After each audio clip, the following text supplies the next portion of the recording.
Bonjour à toutes et à tous. C'est avec beaucoup d'émotion et un énorme plaisir que je me tiens devant vous aujourd'hui.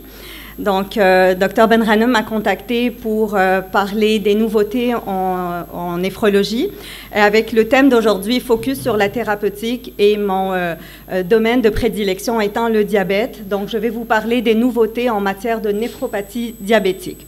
La conférence étant longue, je l'ai partagée en deux conférences. Donc, on aura une première partie qui va englober quand même deux grandes classes de nouveautés en matière de néphropathie diabétique. Ces dernières années ont connu un essor énorme en matière de thérapie chez les patients diabétiques de type 2. Et on arrive peut-être à se poser la question si sauver les reins des patients diabétiques en 2025 est une mission possible. Donc, voici ma déclaration de conflit d'intérêts. Je travaille en tant que conférencière, présidente et membre de comité consultatif en néphrologie au Québec. Donc, c'est quand il y a des nouveautés thérapeutiques, on rédige des textes pour leur approbation au niveau de Santé Canada. Et c'est l'industrie pharmaceutique, dans le fond, qui, quand met sur le marché un médicament, il recrute des néphrologues pour, justement, accélérer ou illustrer leurs effets positifs et bénéfiques au niveau de la néphrologie, et on est en mission pour ça au niveau de Santé Canada.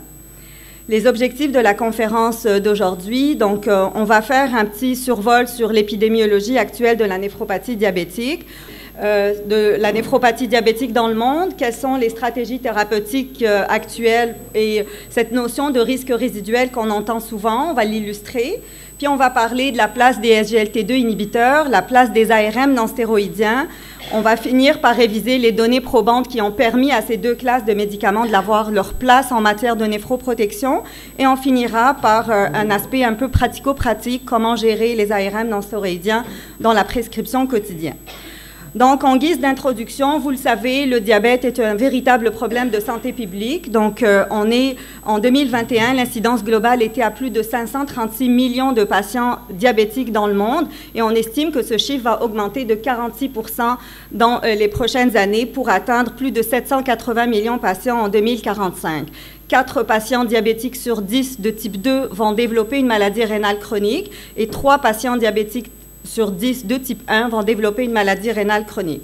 Ce qui fait que la maladie rénale chronique est l'autre problème majeur de santé publique en induisant ce chiffre élevé de patients et le risque cardiovasculaire concouru par ces patients. On sait que le taux de mortalité va être élevé. Actuellement, la maladie rénale chronique est au 11e rang des causes de mortalité, et on estime que cette place va monter à la 5e position d'ici 2040. En Europe, il y a plus de 55 millions de patients atteints de maladies rénales chroniques, et c'est responsable de plus de 130 000 morts. Les données que j'ai eues du ministère de la Santé pour l'Algérie, donc on est actuellement avec une population de à peu près 3 millions de patients diabétiques adultes, et on estime que ce chiffre va doubler d'ici 2030, et donc plus de patients diabétiques, plus de patients avec des maladies rénales chroniques. Et les deux ensemble, la maladie rénale chronique et le diabète, les deux augmentent ce risque de mortalité. Donc, vous le voyez ici, toute mortalité, toute cause confondue est élevée chez des patients diabétiques avec une maladie rénale chronique versus des patients non diabétiques et non avec une maladie rénale chronique. Puis si on fait un focus sur les causes de mortalité cardiovasculaire, bien, on voit que c'est les causes les plus élevées chez les patients avec les deux problèmes de santé, diabète et maladie rénale chronique. Parce que vous le savez, dans l'histoire naturelle de la néphropathie diabétique, ça commence par cette hyperfiltration glomérulaire délétère, et donc on doit diminuer la pression intraglomérulaire pour retarder la progression de la maladie rénale, mais aussi un troisième et nouveau axe, nouveau dans le sens où on le connaissait, on savait qu'il y avait un axe d'inflammation, de fibrose chronique chez les patients diabétiques, mais jusqu'à dernièrement, on n'avait aucune arme thérapeutique sur cet axe, et c'est là que les antagonistes des récepteurs minéralocorticoïdes rentreront en jeu. Donc, on va aller au détail sur toutes ces thérapies qui sont à notre disposition aujourd'hui. Mais avant ça, on va faire un petit recul en arrière, on va aller faire un petit retour dans le passé. On va suivre un petit peu ce graphe-là en commençant par 1980. En 1980, quand on avait un patient qui était diabétique avec une maladie rénale chronique, On va estimer que son DFG est à 60 millilitres minute. À l'époque, on n'avait aucun médicament néphrocardioprotecteur. À l'époque, ce patient-là perdait 10 millilitres minute par an et donc arrivait en dialyse au bout de 5 ans. Fait qu'il il passait de 60 à 10 millilitres au bout de 5 ans parce qu'il n'y avait aucun médicament néphroprotecteur. Puis je pense que professeur Haen va être d'accord avec moi pour dire que tous les patients à l'époque se ramassaient en dialyse. Il a fallu attendre le début des années 2000 pour qu'on ait les bloqueurs du système rénine-angiotensine. Fait que là, je vous ai mis 2 planches de 2 études, Renal et avec le losartan et IDNT avec l'irbesartan. Donc, à l'époque, c'était une énorme révolution parce que ça a diminué le risque résiduel, le risque relatif de progression de la maladie rénale et ça a diminué quand même de 16 à 20 %, ce qui fait que ce patient-là, on est maintenant dans les débuts des années 2000, qui perdait 10 millilitres minute par an et arrivait en dialyse au bout de 5 ans, et bien maintenant, il en perdait un peu moins et il arrivait en dialyse au bout de 12 ans et demi. Fait qu'on avait une réduction énorme du déclin de la maladie rénale chronique. Donc, on arrivait avec 4 millilitres minute versus 10 millilitres minute en 1980. Et c'est sans surprise que les bloqueurs du système rénine-angiotensine sont donc rentrés dans nos guidelines et sont devenus comme recommandés chez tout patient diabétique ou hypertendu albuminurique avec donc des facteurs de risque de progression de la maladie rénale. Donc, on venait d'identifier notre premier pilier de néphroprotection. Ce sont les bloqueurs du système rénine-angiotensine de façon catégorique et réflexe chez tous les patients diabétiques. Il a fallu attendre 20 ans après pour avoir une nouvelle classe de médicaments. Bien sûr, entre-temps, il y a eu des essais, il y a eu échec de pas mal d'essais. On a connu la liskirène, la nantirénine, on a essayé le double blocage IECA, ARA, mais ça apportait plus d'IRA, plus d'hypercalémie, mais aucun bénéfice. Et quand les essais sur ces médicaments ont commencé, les diabétologues avaient un petit peu peur de la glycosurie qu'ils allaient induire parce qu'en bloquant le récepteur, en bloquant la réabsorption du sucre et du sel, du sodium au niveau du tube proximal, on s'attendait à avoir plus de glycosurie. Et c'est les néphrologues qui les ont rassurés en disant on a des mutations génétiques, on a des patients qui ont des fanconies, qui ont des glycosuries, et ce n'est pas les patients qu'on retrouve le plus en dialyse. Fait que ce n'est pas un risque de progression de la maladie rénale, et c'est comme ça que les recherches ont commencé avec les SGLT2.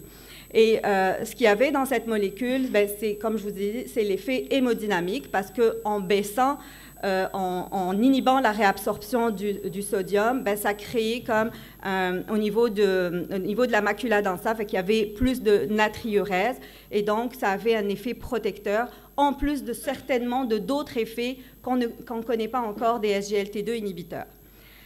Ces molécules ont été testées sur tout le spectre de la maladie rénale.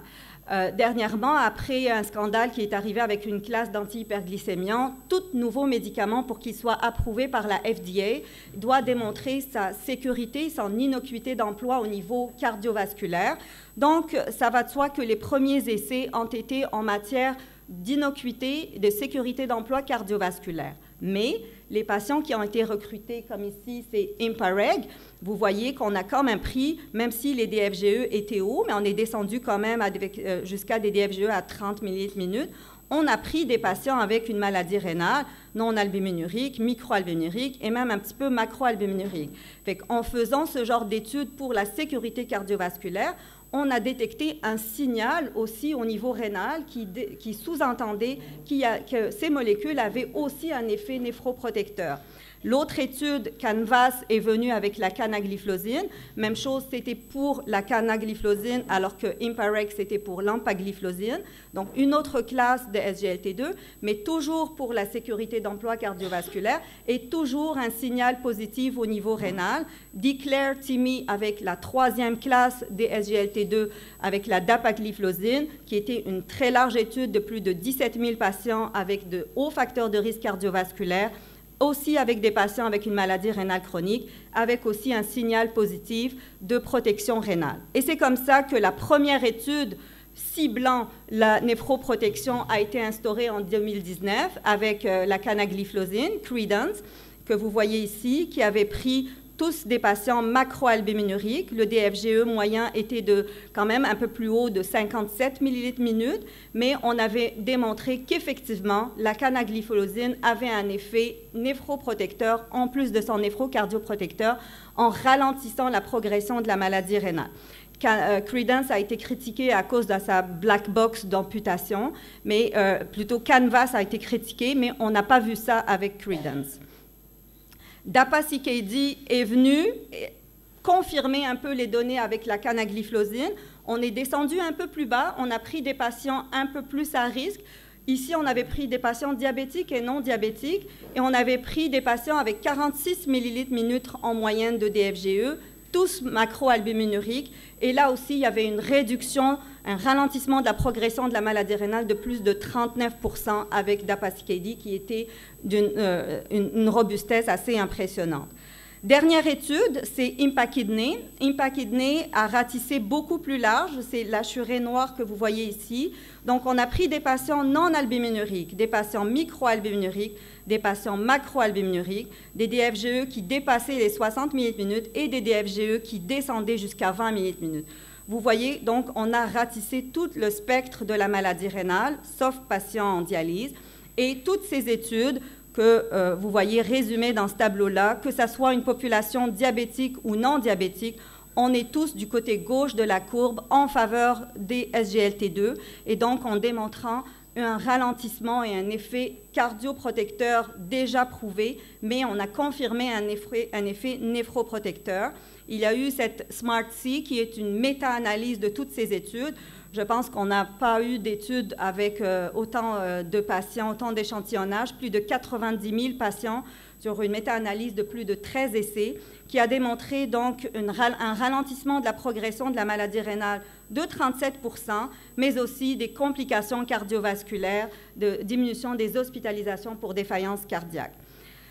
C'est comme ça qu'on a défini notre deuxième pilier de néphro- et cardioprotection chez nos patients diabétiques avec les SGLT2. Donc, ils sont rentrés dans les guidelines KDIGO en donnant comme consigne de les prescrire chez tout patient diabétique qui a déjà un bloqueur du système rénine-angiotensine et chez lequel on a encore un risque de progression, jusqu'à un DFGE à 20 ml/minute. Ça veut dire que plus bas, je ne peux pas les prescrire, mais je peux peut-être les garder. Il y a comme une zone grise parce qu'on n'a pas d'études en bas de 20, mais présentement, on a encore des patients qui sont arrivés en dialyse, qui ont encore leur SGLT2 parce qu'ils maintiennent quand même leur effet cardioprotecteur, et donc on les maintient. Mais si on veut être evidence-based, on n'a pas d'études sur leur effet chez les patients dialysés, mais on peut quand même les maintenir.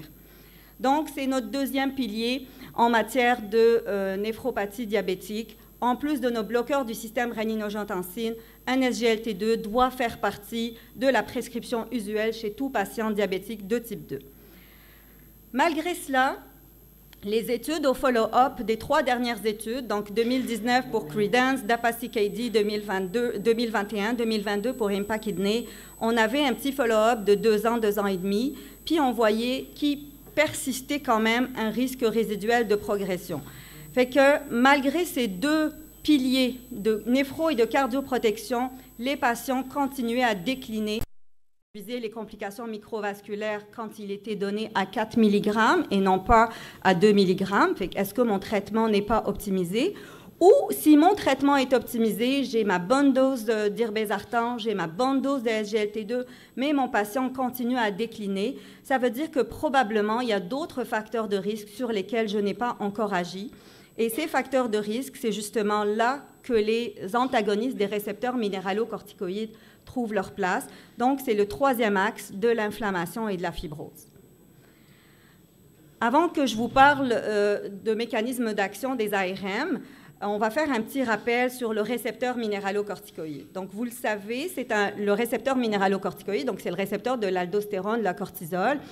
À l'état normal, son rôle est un rôle de régulation de l'homéostasie, de régulation de l'inflammation et de la fibrose.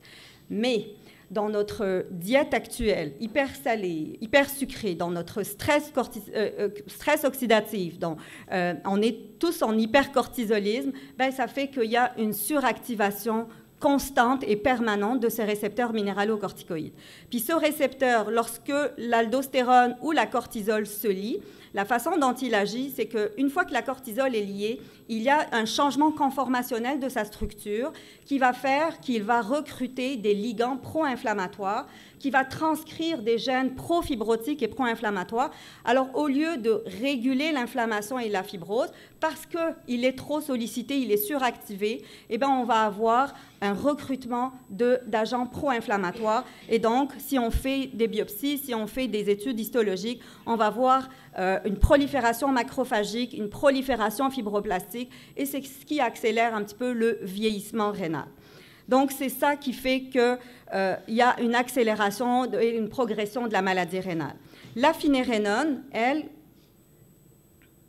Excusez. Donc, ce que je n'ai pas dit ici, c'est qu'en plus des lésions rénales, ben, c'est cette suractivation, parce que le récepteur minéralocorticoïde est ubiquitaire dans le corps, donc dans le muscle cardiaque aussi, dans les muscles vasculaires. Donc, on aura non seulement des conséquences au niveau rénal, mais aussi au niveau cardiovasculaire, avec une rigidité endothéliale, avec des lésions myocardiques, des lésions ischémiques, même chose au niveau des lésions vasculaires. Ce que va faire la finérénone, elle, quand elle va se lier à ce récepteur minéralocorticoïde, ben, elle va provoquer un autre changement conformationnel du récepteur qui va, lui, bloquer la transcription de gènes pro-inflammatoires et donc majoritairement une action anti-inflammatoire et antifibrotique et très peu d'action homéostatique. Fait que la finérénone n'est pas un diurétique. On ne va pas avoir une action natriurétique avec la finérénone, mais beaucoup plus une action anti-inflammatoire et antifibrotique. Puis on le voit au niveau histologique, moins de macrophages, moins de fibroblastes. Même chose au niveau du muscle cardiaque, moins de prolifération macrophagique et fibroblastique. Donc, une action pro-inflammatoire, anti-inflammatoire et antifibrotique de la finérénone. Et ça a été démontré in vitro aussi dans des études précliniques avec un muscle cardiaque murin. Donc, on a pris 4 échantillons du muscle cardiaque et on a traité, donc on avait l'excipient seul, on avait un excipient avec l'isoprotérénol, l'isuprel, qui est un inotrope positif, et on a traité un avec la finérénone et un avec l'éplérénone. Puis on est parti voir sous microscope pour la prolifération pour la fibrose, donc pour les fibres de collagène, et pour la prolifération inflammatoire pour les macrophages. Donc sous microscope, on voit que au niveau de l'échantillonnage où on a la finérénone, ben, il y a moins de contenu collagénique comparativement à l'éplérénone ou à l'excipient avec l'isoprotérénol, l'isuprel ou l'excipient seul. Et au niveau de la prolifération macrophagique, ben, on voit que l'échantillonnage qui a été traité avec la finérénone, ben, là aussi, il y a moins d'infiltrats macrophagiques. Fait que ça a confirmé in vitro l'action anti-inflammatoire et antifibrotique de la finérénone. Ils ont conclu en disant qu'à dose équinatriurétique entre l'éplérénone et la finérénone, eh bien, la finérénone avait des actions anti-inflammatoires et antifibrotiques beaucoup plus puissantes. Si on la compare justement aux autres ARM, ben, déjà, c'est un ARM non stéroïdien, donc il n'a pas d'affinité aux récepteurs stéroïdiens, donc on n'aura aucun effet sexuel, donc il n'y aura pas de gynécomastie, il n'y aura pas d'effet sur la fertilité, contrairement à la spironolactone qui aura une affinité pour les récepteurs stéroïdiens. Et aussi, concernant sa distribution, vous voyez que c'est du 1 pour 1 entre le muscle cardiaque et le tissu rénal, comparativement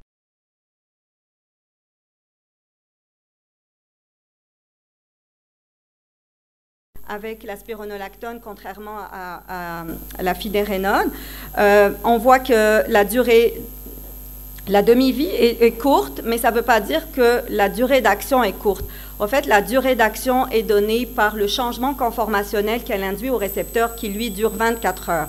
La courte demi-vie dit moins de métabolites actifs et puis, encore une fois, moins d'effets secondaires. Et aussi, elle a très peu d'effets à partir du moment où elle a moins d'effets natriurétiques, et donc elle aura moins d'effets sur la pression artérielle, contrairement à la spironolactone.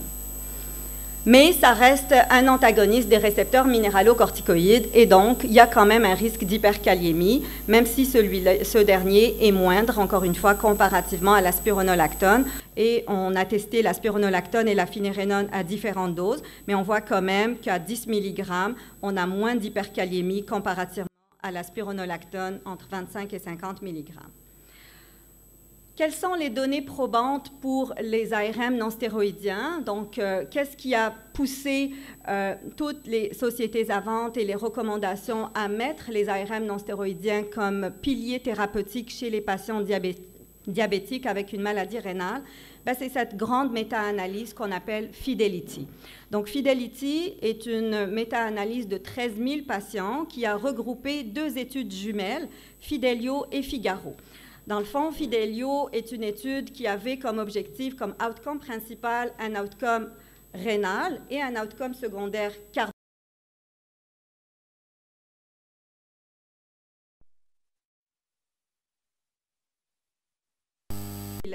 Fait qu'on a pu jumeler les 2 études et en faire une grande étude. Puis cet outcome au niveau rénal, ben, c'était le délai de survenue d'une diminution soutenue de plus de 50% du DFGE ou la dégradation du DFGE jusqu'à l'arrivée en dialyse ou le décès rénal parce que le patient ne prenait pas de la dialyse. Au niveau des outcomes cardiovasculaires, ben, c'était le délai de survenue d'un premier événement cardiaque, qui soit un décès cardiovasculaire, un infarctus du myocarde non mortel, un AVC non mortel ou une hospitalisation pour décompensation cardiaque. Juste pour vous donner une idée de l'ampleur de cette étude, donc, Fidelio et Figaro, c'est plus que 13 000 patients. Et en néphrologie, c'est rare qu'on ait ce genre d'études. C'est plus, comme je vous avais parlé tantôt, Declare, TIMI, WIMPAREG, c'est plus en cardio qu'on voit ces chiffres-là. Juste pour comparatif, Credence avait 4 000 patients. Puis dans les années 2000, avec IDNT, Renal, on avait moins de 2 000 patients dans nos études. Donc, Fidelity, c'était une étude randomisée en double aveugle, un bras finérénone, puis un bras placebo. On a donné 2 doses de 10 et 20 mg. Je vous expliquerai tantôt pourquoi ces 2 doses. Donc, c'est 10 mg si on a un DFGE en bas de 60 et on commençait d'emblée avec un 20 mg si le DFGE était supérieur. Tous diabétiques, tous avec une maladie rénale chronique, tous sous bloqueur du système rénine-angiotensine à dose maximum tolérée, et il y avait comme critère d'inclusion un potassium inférieur à 4,8.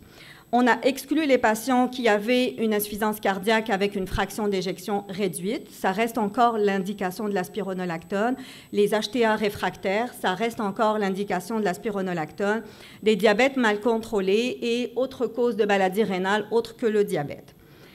Donc, voici le spectre de Fidelity.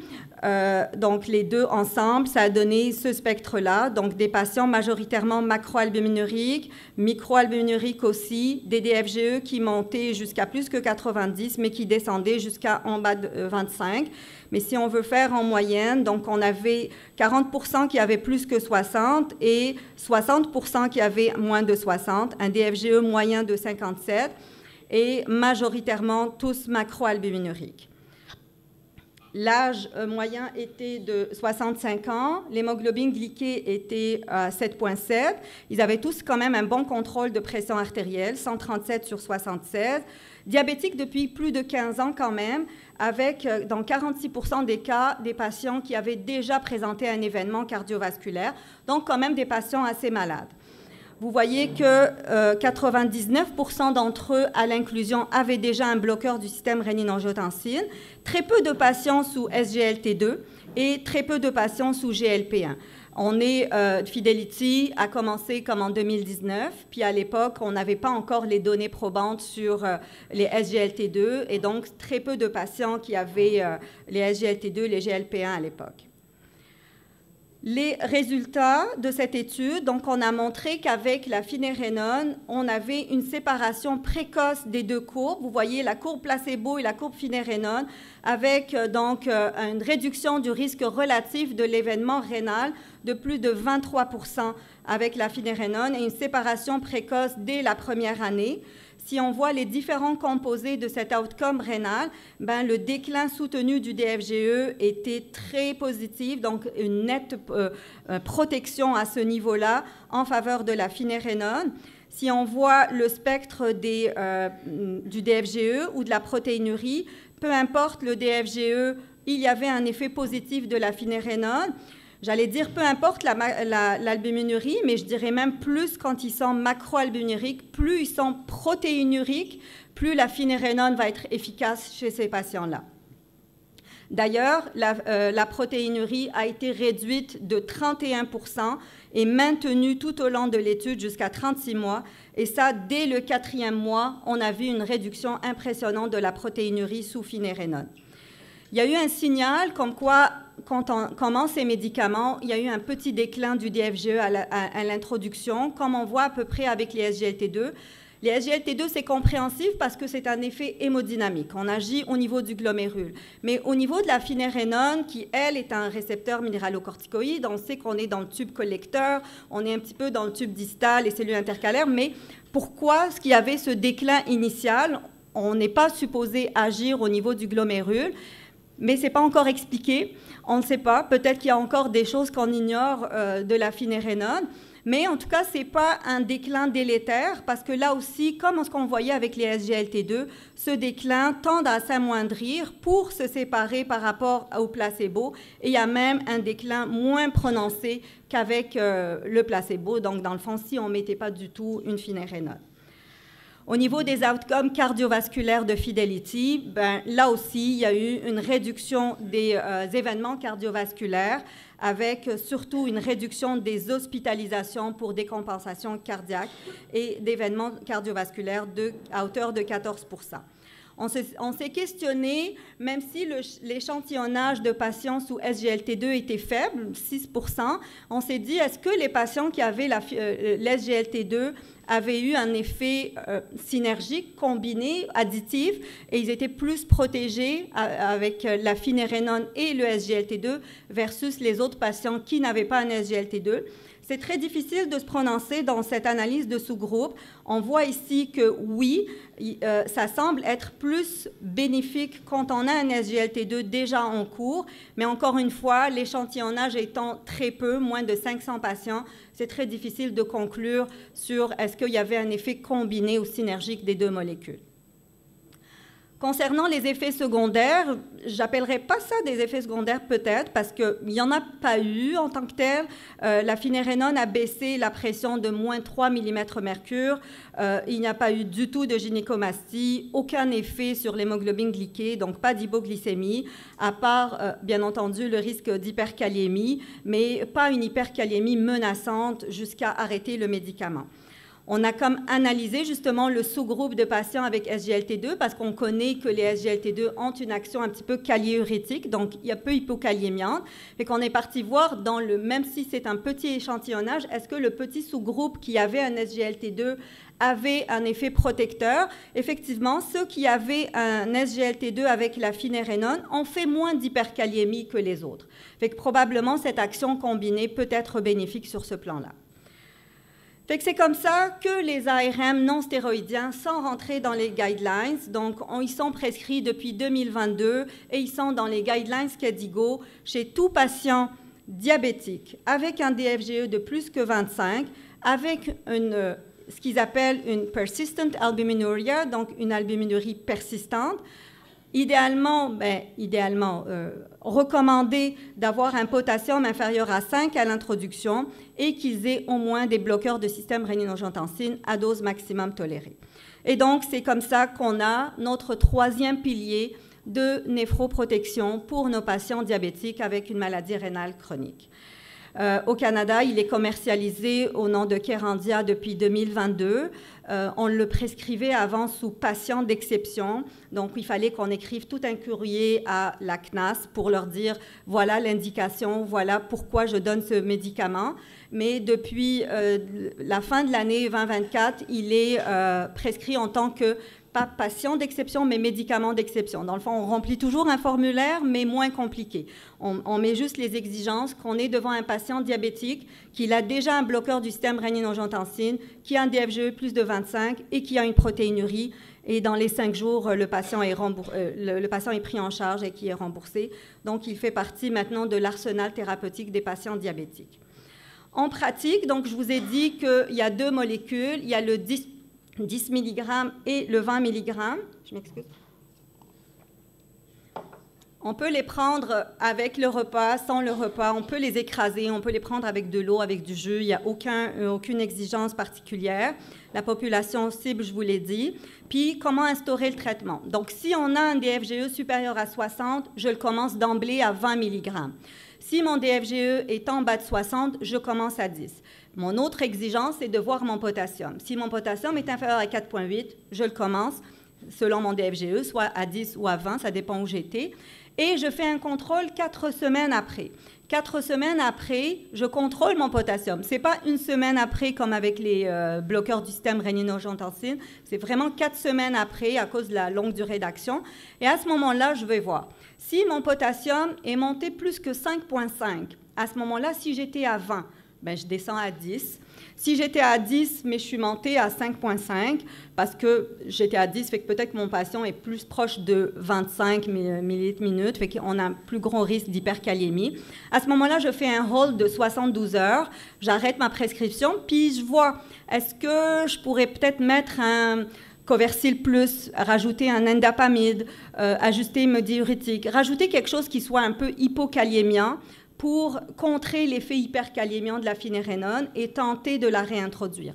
Bien sûr, si l'hyperkaliémie se reproduit, ben là, on l'arrête. Si l'hyperkaliémie est maintenue, si la normokaliémie est obtenue, on continue. Mais ce qu'il ne faut surtout pas faire, c'est d'aller arrêter son Coversil ou son irbesartan pour maintenir la finérénone, parce que là, on sera que plus délétère en augmentant la mortalité de ces patients-là, que les études ont démontré. Fait qu'on arrive à la fin de la première conférence, donc on arrive en 2022 avec l'arrivée de ces molécules, les SGLT2, les ARM non stéroïdiens. Ben, le patient qui perdait 10 millilitres minute en 1980, en 2022, il en perd 2 millilitres minute par an grâce à l'introduction de ces médicaments. Donc, on retarde la dialyse qui passe de 5 ans à plus de 17 ans. Donc, bien entendu, si ces médicaments sont instaurés tôt, plus ces médicaments sont instaurés tôt dans la vie du patient diabétique, plus l'effet cardio- et néphroprotecteur sera instauré. C'est comme ça que l'ADA, l'American Society pour le diabète, et les KDIGO, qui sont nos recommandations internationales en néphrologie, ont instauré les SGLT2 en plus de la metformine en première ligne.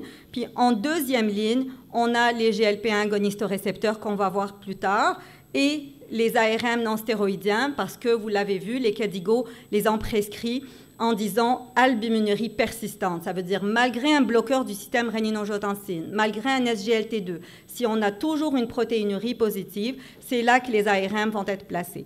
Et il paraît que l'année prochaine, avec les nouvelles recommandations, les ARM vont monter à la première place aussi, à la même ligne qu'avec les SGLT2. Voilà pour ma première partie. Merci.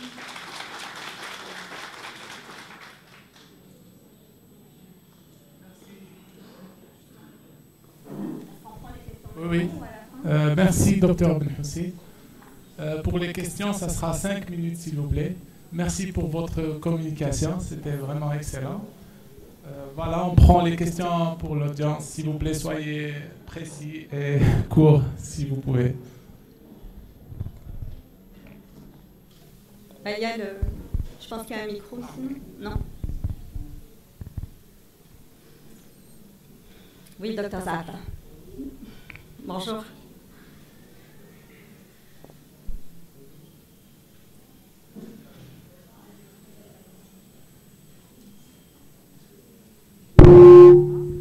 Bonjour. Je remercie Dr. Benhoussi pour cette présentation pertinente et très riche. Ma question est la suivante. puisque les SGLT2, les anti-SGLT2 sont néphroprotectrices, est-ce qu'on ne pourra pas les utiliser pour les autres néphropathies, non diabétiques bien sûr? Très bonne question.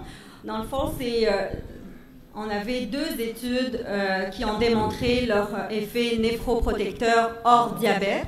C'est DAPA-CKD et IMPA-KIDNEY. Donc, DAPA-CKD avec la dapagliflozine et IMPA-KIDNEY avec l'empagliflozine, qui avaient une population diabétique, mais non diabétique. Et dans leur population non diabétique, on avait plus de 500 patients avec néphropathie IgA, on avait des FSGS, on avait des néphropathies hypertensives, et oui, on a démontré que l'effet était positif même chez les patients non diabétiques. Donc, pour répondre à ta question, oui, on peut les instaurer pour des néphropathies hors diabète aussi.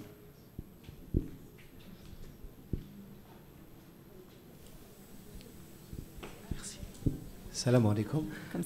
Question ordre pratique. On n'a pas le finérenone, on n'a que l'éplérenone. Donc, quels sont les objectifs qu'on peut atteindre avec l'éplérenone, avec les autres inhibiteurs? Je pense que le prochain conférencier va plus vous parler des diurétiques. L'éplérenone est un anti-aldostérone sélectif. C'est pas un ARM non stéroïdien. Fait que c'est 2 classes de médicaments complètement différentes. On ne peut pas remplacer la finérenone avec l'éplérenone. C'est 2 molécules complètement différentes. Pas de mécanisme d'action anti-inflammatoire et antifibrotique avec l'éplérenone. L'éplérenone, en tout cas, peut-être qu'on va en débattre après. Moi, je ne la vois prescrite qu'en cas d'insuffisance cardiaque, en post-IDM ou en insuffisance cardiaque systolique, en néphrologie très, très peu utilisée.